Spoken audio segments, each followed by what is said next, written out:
What if the atomic bomb never existed? August 6, 1945, marked a horrific turning point that ended a war claiming 60 million lives. But imagine a different shadow where the Manhattan Project failed and America had no nuclear weapon. To understand this alternate path, we must look at the world as it stood in mid-1945. In Europe, the Nazi regime had already collapsed, leaving behind a continent in ruins. Hitler was dead in his bunker, and Berlin had become a mountain of jagged rubble. While the war in Europe ended, the conflict in the Pacific remained a brutal stalemate. The Japanese Empire refused to surrender, fighting not just for a leader, but for their very existence. Over 2 million soldiers were stationed on the home islands, preparing for a final stand. American planners realized a ground invasion would be the bloodiest operation in human history. This terrifying strategy was known as Operation Downfall, the only remaining way to end the war. Downfall was split into two phases, starting with the massive assault known as Operation Olympic. Planned for November 1, 1945, the goal was to seize the southern island of Kyushu. Over 750,000 American troops were prepared to hit the beaches. Sergeant Miller, a young man from Ohio, sat trembling in a landing craft. The sky was a bruised purple as the churning ocean pushed him toward the coast. Through the smoke, the coast of Japan emerged, hiding a deadly secret. On the shore, Captain Sato and thousands of soldiers waited in silence. They were executing Ketsu-Go, a defense strategy born from absolute desperation. 10,000 kamikaze aircraft were fueled and ready to dive into the American fleet. Suicide boats packed with explosives waited in hidden coves to strike the ships. Even civilians, including grandmothers and children, were armed with sharpened bamboo spears. They were trained to charge the American lines in waves of human sacrifice. American estimates were chilling, projecting up to 1 million casualties for the invasion. For the Japanese, the cost was even higher, with estimates exceeding 5 million deaths. Many would die not from combat, but from a collapsing food supply. The American Navy had strangled every shipping lane, cutting off all resources. In this timeline, Japan doesn't fall in August, the war simply grinds on. The B-29 firebombing raids intensified through the winter of 1945. Tokyo, already a wasteland, was hit again and again, becoming a furnace of ash. While the cities burned, the Soviet Union entered the fray with full force. Stalin's Red Army pushed deep into Manchuria and Korea, refusing to stop. With more time, the Soviets reached the northern island of Hokkaido. They seized the north before the Americans could even secure the south.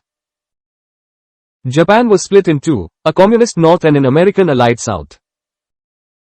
The division of Japan creates a permanent scar, with a concrete wall rising to separate the north from the south.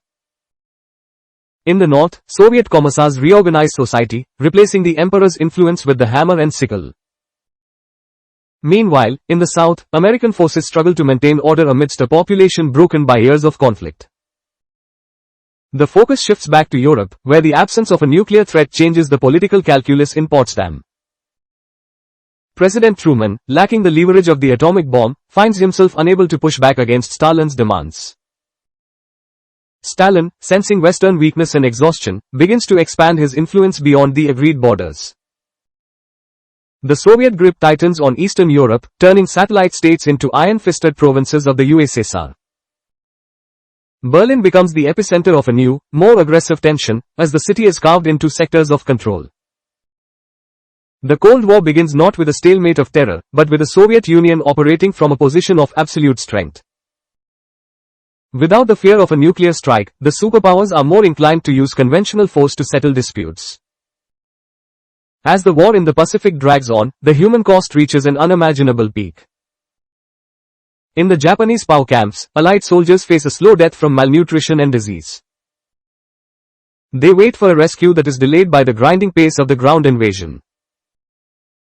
On the mainland, the naval blockade creates a catastrophic famine that consumes millions of civilians. Families are forced to eat grass and bark just to survive another day of the endless war. By 1946, the American public reaches a breaking point, exhausted by the mounting casualty lists. Protests erupt in US cities, with people demanding an end to the slaughter on the beaches of Kyushu. The political demand shifts from unconditional surrender to a desperate, negotiated peace. The war finally ends in 1947, not with a decisive blow, but with a tired and bitter compromise. The world enters a new era, but it is one devoid of the atomic shadow that defined our own history. Without the 1945 bombings, the nuclear age is delayed, and the race for the bomb never truly ignites.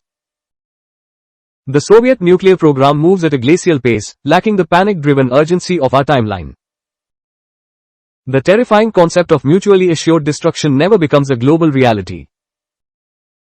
At first glance, this seems like a blessing, a world where no one fears the mushroom cloud. But the absence of that fear removes the only barrier that stopped the superpowers from direct conflict. Without the nuclear deterrent, the risk of a conventional Third World War increases every year. The superpowers begin to clash in smaller, bloodier proxy wars that escalate without a ceiling. Tensions mount as the US and Soviets move their massive conventional armies closer to the heart of Europe. The world lives in a state of perpetual mobilization, with the threat of a total ground war always looming. In this timeline, the horror isn't a single flash of light, but a decade of slow, grinding attrition. One weapon, as terrible as it was, fundamentally altered the trajectory of human survival. Without it, Japan suffered longer, Europe was carved up more brutally, and the great powers never learned to fear each other. We are left with the haunting realization that some horrors are the only things that prevent even greater catastrophes. The history of our world is written in blood and fire, but it is the only world we have to call home. In the end, the most terrifying, what if, is the chaos of a world where the bomb never existed.